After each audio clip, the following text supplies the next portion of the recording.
Hello friends. आज हम discussion करेंगे aluminium industry outlook and it's related stocks के बारे में। आगे चलते हैं। इस वीडियो के द्वारा हमें न्यू एमर्जिंग एल्यूमिनियम स्टॉक्स की industry, business, technical and fundamental analysis के बारे में इंफॉर्मेशन मिलेगी। सबसे पहला क्वेश्चन आता है कि why aluminium stocks, right. India में एल्यूमिनियम की डिमांड काफ़ी स्पीड से ग्रो कर रही है और आने वाले कुछ टाइम में ये एक्सपोनेंशियली ग्रो करेगी। और बाय द ईयर 2025 ये एक्सपेक्टेड है कि डबल हो जाए, क्योंकि इसका यूटिलाइजेशन जो होता है जीडीपी के ग्रोथ के रेट के हिसाब से होता है और जो कि इंक्रीज़ होते जा रहा है। हाँ, जिसका यूसेज है बहुत जगह पे, जैसे ऑटोमोटिव इंडस्ट्री में, aviation, defence, power sector, infrastructure, हर इंडस्ट्री में आजकल एल्यूमिनियम का डिमांड काफ़ी बढ़ रहा है। दूसरा इसका फ़ायदा ये है कि ये एक रिसाइक्लेबल, इन्वायरमेंटल फ्रेंडली मेटल है, जिसकी वजह से ये बाकी मेटल्स के रिस्पेक्ट में एक बेटर मेटल माना जाता है। थर्डली, ये second largest metal market in the world है, तो इसका वॉल्यूम आफ्टर आयरन और स्टील के बाद में सेकेंड लार्जेस्ट आता है। फोर्थ पॉइंट इज़ दैट कि इसका जो मेजर यूज़र है इंडिया में ना, वो basically electrical and electronics appliances में ज़्यादा डोमिनेटिंग है।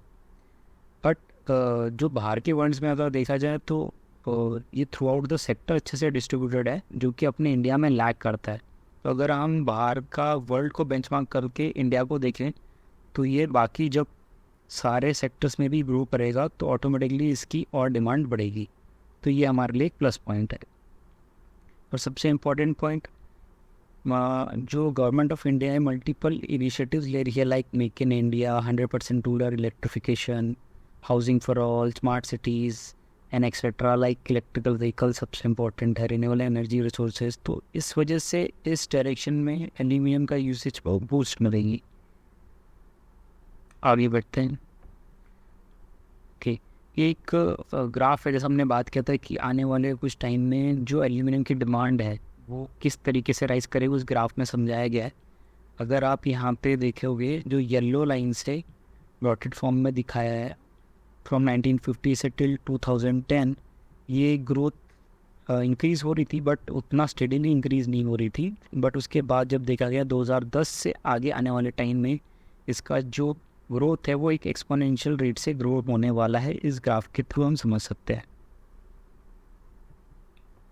नाउ, अब इंडिया में टॉप एल्यूमिनियम कंपनीज है कौन सी, जैसा कि आप स्क्रीन पे देख सकते हो, नाल्को, हिंडाल्को, वेदांता, ये सब आपने नाम सुने होंगे, और शायद सचेता मेटल, मान, इन सब के भी नाम सुने होंगे। तो हमने कुछ जितनी भी ये कंपनीज हैं इनको लिस्ट डाउन किया है, जो कि टोटल 13 कंपनीज आती है इन एल्यूमिनियम सेक्टर या इस इंडस्ट्री में। उसमें से फिर हमने इसको फर्दर स्टडी किया है, जो कि हमने यहाँ नीचे टेबल में शो किया है कि इनका जो फंडामेंटल एनालिसिस है वो कौन सी कंपनी का कन्विक्शन बेटर है, जिसका बाद में आगे आने वाले टाइम में फ्यूचर परफॉर्मेंस अच्छा रहे। जिसमें हमने देखा Nalco, Hindalco, Sacheta metal, Century extrusion, Manaksia aluminium company, Maan aluminium, Grasim MMP, Indus and हार्डवेन।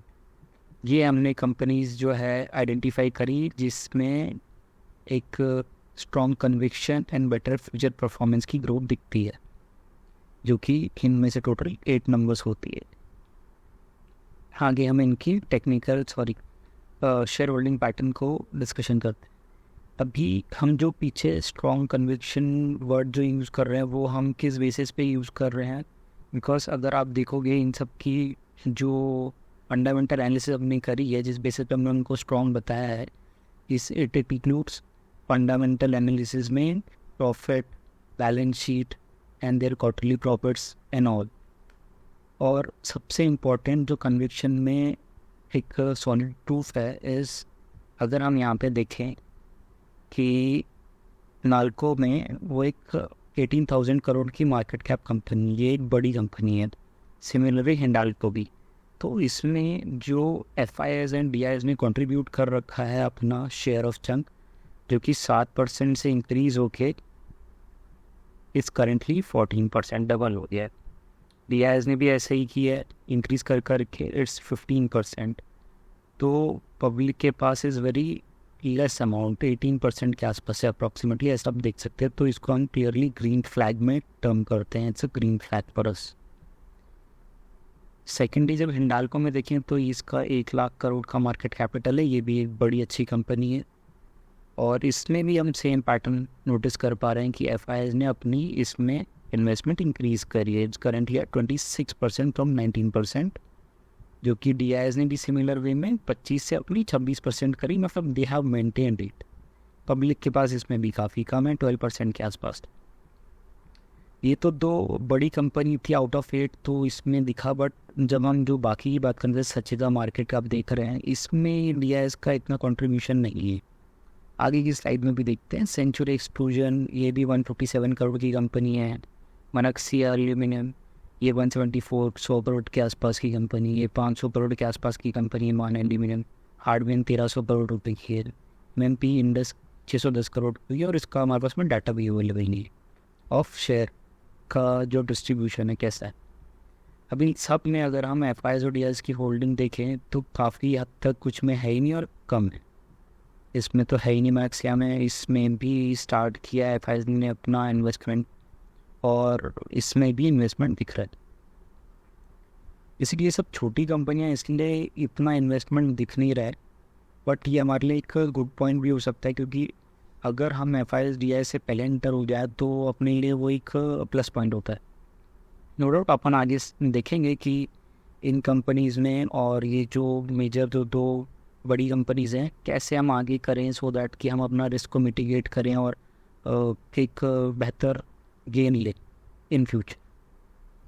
आगे बढ़ते हैं टेक्निकल एनालिसिस की तरफ। अगर नाल्को का टेक्निकल एनालिसिस हम देखें तो इसमें clearly reverse head and shoulder का पैटर्न बन रहा है, एंड ब्रेकआउट भी हो गया है, and it's a time to enter, best time to enter basically. और यहाँ से हम 30-31% का गेन आगे फ्यूचर में एक्सपेक्ट कर सकते हैं।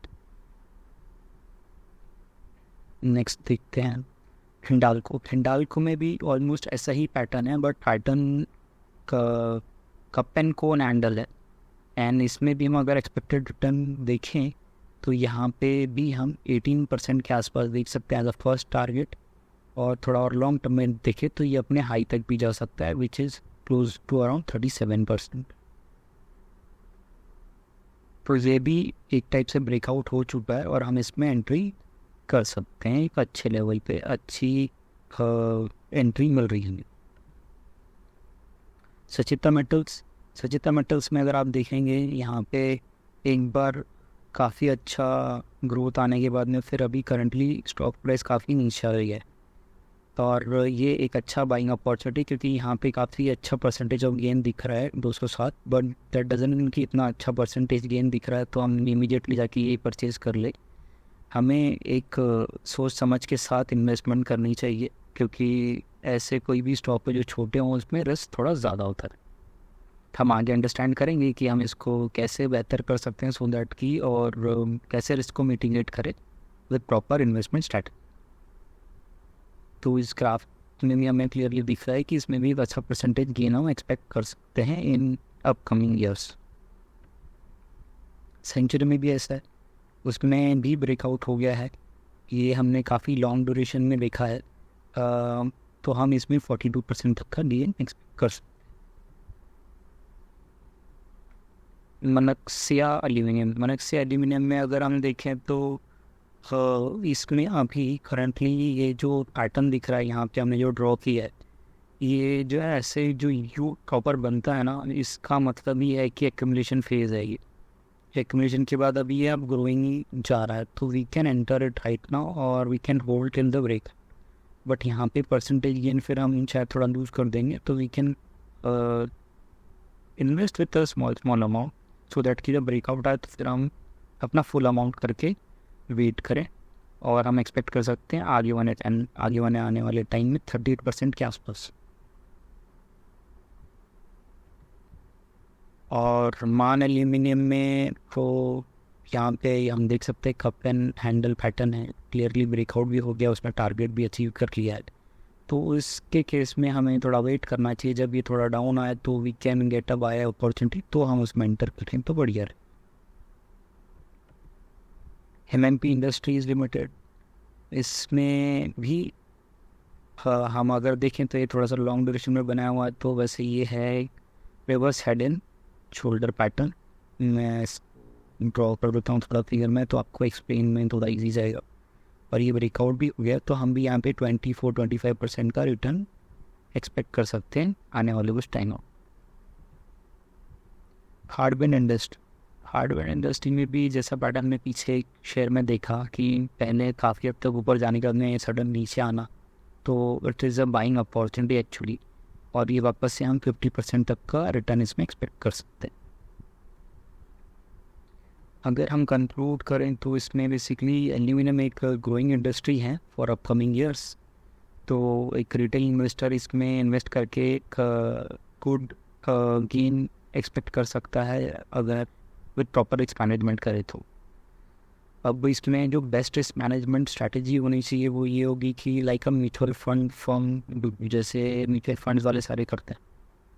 वो क्या करते हैं कि हर एक स्टॉक्स को खरीद के इन पर्टिकुलर प्रपोर्शंस एक बंच बना लेते हैं। सूटकेस भी कहते हैं उनसे आजकल। तो स्टॉक्स का एक बंच या सूटकेस हो जाता है, और उसमें जो प्रपोर्शन है उसके बेसिस पे रिस्क डिफाइन होता है, लाइक वो लो रिस्क में जाएगा या मीडियम में जाएगा या हाई रिस्क में जाएगा।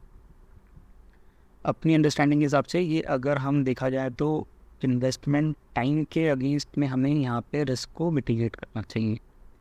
जैसे लॉन्ग टर्म बायर्स जो हैं वो हाई रिस्क की तरफ जा सकते हैं, एंड वाइस वर्सा, लाइक अगर वो थोड़े शॉर्ट टर्म हैं, उतना ज़्यादा देर के लिए होल्ड नहीं करना चाहते स्टॉक्स को, तो वो फिर मीडियम या लो रिस्क में जाए।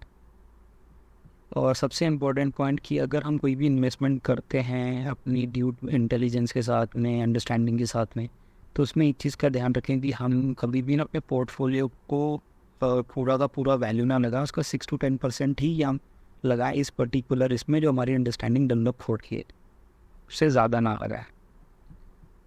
इन्वेस्टमेंट डिस्ट्रीब्यूशन मैट्रिक्स एक्सप्लॉर किया गया है। जैसा हमने बोला था कि हम मिटिगेट करेंगे तो इन्वेस्टमेंट कैसे करनी चाहिए सो दैट कि हम रिस्क को सही से मैनेज कर पाएँ एंड एक गुड रिटर्न एक्सपेक्ट कर सकते हैं। अगर हम बहुत ही लॉन्ग टर्म बायर हैं तो we can hold up to a long term, तो we can go in high risk area, जिसमें हम नाल्को हिंडाल्को जो बड़ी कंपनी उसमें उतना ज़्यादा इन्वेस्ट ना करके जो छोटी कंपनी है उसमें ज़्यादा इन्वेस्ट करें, स्पेसिफिकली जिनका परफॉर्मेंस अच्छा चल रहा है, लाइक सचेता मेटल, सेंचुरी, मान एंड हार्डवेयर। और इसमें हमें इन छोटी कंपनी में और इन बड़ी कंपनी में इन्वेस्ट करने में फ़ायदा ये है कि ये एक छोटा सा एक प्रॉपर प्रोडक्ट बनाती है जो कि हम सीधा कंज्यूमर तक आता है। तो कंज्यूमर गुड्स इंडिया में बहुत स्पीडली बढ़ते हैं, और जैसे जैसे पर कैपिटल इनकम ग्रो होगा, जीडीपी ग्रो होगा, तो वहाँ पे हमें इसमें एडवांटेज मिलता है। तो ये जो छोटी कंपनी है ये ज़्यादा स्पीड से बढ़ेगी as compare to Nalco and Hindalco. Although वो भी बढ़ेगी बट यहाँ पे रिस्क थोड़ा ज़्यादा रहेगा जो छोटी कंपनीज़ में, बट इनमें उतना रहेगा। लेकिन अगर हम वेरी लॉन्ग टर्म बायर हैं तो आई थिंक हमें इस स्ट्रैटेजी को फॉलो करना चाहिए जिसमें हम हाई रिस्क पे जा सकते हैं विथ अपनी अंडरस्टैंडिंग के साथ में। मीडियम रिस्क में हमने सबको इक्वल वेटेज दे दिया है कि हम सब में इक्वली वेटेज कर दें, एंड देन थोड़ा डिसेंट अमाउंट के लिए हम थोड़ा होल्ड कर लिए, तो we can expect gain up to 20 से 35% का इन दिस फॉर। और लो रिस्क में जाए तो फिर हमें नाल्को हिंडाल्को जो बड़ी कंपनी उसमें ज़्यादा चंक लगाएं पैसा, लाइक इसमें हमने 30% जैसा डिफाइन किया दोनों में, और बाकी सब में थोड़ा थोड़ा लगा दें, तो अपन कर एक डिसेंट रिटर्न 20-25% तो डेफिनेटली इससे हम ले सकते हैं इन अपकमिंग ईयर्स। तो हमें अपनी इंटेलिजेंस के साथ, थोड़ा अंडरस्टैंडिंग के साथ, विद प्रॉपर रिस्क मैनेजमेंट के साथ हम इसमें अगर इन्वेस्टमेंट करते हैं तो आने वाले टाइम में एक अच्छा ग्रोइंग सेक्टर है एल्यूमिनियम का, तो उसमें हम अच्छे पैसे बना सकते हैं।